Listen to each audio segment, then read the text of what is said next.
is a branch of economics dealing with the performance, structure, behavior, and decision making of an economy as a whole. This includes regional, national. Fiscal policy is a collective term of the taxing and spending actions of governments. In the US, the national fiscal policy is determined by the executive and legislative branches of the government. The aim of most government fiscal policies is to charge the total level of spending, the total commission of spending, or both in an economy. The commercial opening was made with amazing zeal and dynamism. At the end of 1980s, the miserable performance of the Latin American economies was attributing to the short period of maturity of the reforms, but it was expected that from the 90s onward the great benefits of the change in economic policies would come.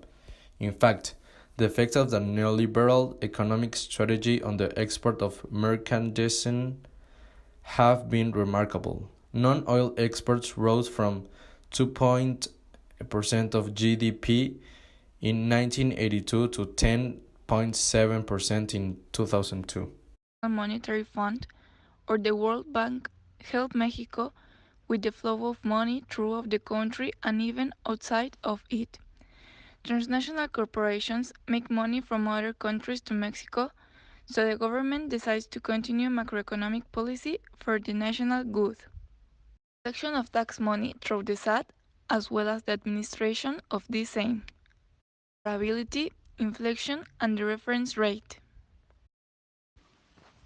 The fiscal policy that currently the federal government carries out the same use of tax, public spending, and public debt operations to influence economic activity. This fiscal policy is mainly integrated by the basic concepts that are income policy, expenditure policy, and fiscal technique. The income policy has to do with the way in which the federal government finances public spending, and for this it has the means to get to the resources through tax collection, internal or external debt, and issuance of the paper money. Capitalize and strengthen the state. The second is income policy with social focus. The objective is to increase the purchasing power of the population.